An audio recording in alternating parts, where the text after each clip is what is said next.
સમાજની દીકરીનું અપહરણ, લલચાવી ફોસલાવીને એક યુવાન બદઇરાદે લઈને ગયો। આ ફરિયાદના 45 દિવસ વીતી ગયા, પરંતુ કોઈ ચોક્કસ પરિણામ ન મળતા દીકરીના બાપે સમાજની મદદ લીધી। સમાજના આગેવાનો મદદ માટે દોડી પણ આવ્યા। ધારી પોલીસ સ્ટેશન ખાતે એકઠા થયા।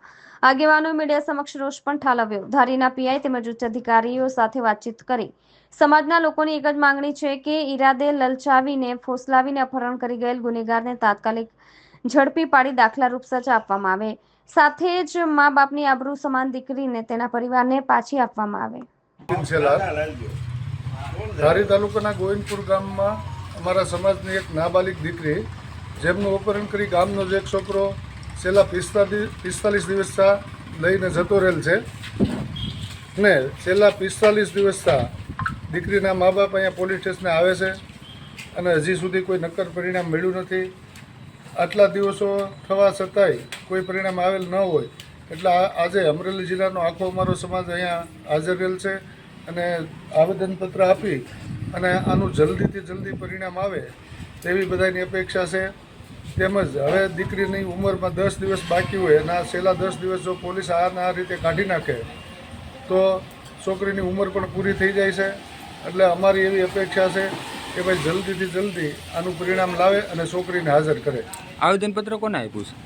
આવેદનપત્ર આપવા અમે અહીંયા બેઠા છીએ, પણ જાડેજા સાહેબ હાજર ન હોવાથી એમની રાહે છીએ। હું નિલેશ પરમાર। મને જણાવતા ખૂબ દુઃખ એ બાબતનું થાય છે કે આજે 45 દિવસ થયા અમારા સમાજની નાબાલિગ દીકરી એને કોઈ યુવક લઈ અને ભગાડી ગયેલ છે। હજુ સુધી એમનો પત્તો કોઈ પણ જાતનો અમને કે પોલીસ સ્ટેશનમાંથી કોઈ જગ્યાએથી મળેલ નથી। તો આજે સમાજના અમારા આખા જિલ્લાના સમાજ આગેવાનો અહીં ઉપસ્થિત થઈ અને એ દીકરી પરત અમારા સમાજને મળે એવી લાગણી સાથે અમે બધા એકત્રિત થયા છીએ। જય ભારત। ક્યાંની દીકરી છે?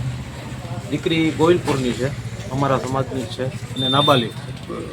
પોલીસ ફરિયાદ અમારી ફરિયાદ પણ અમે નોંધી દીધી છે। કઈ જગ્યાએ? 45 દિવસ થયા પણ હજુ સુધી એનો પત્તો મળેલ નથી।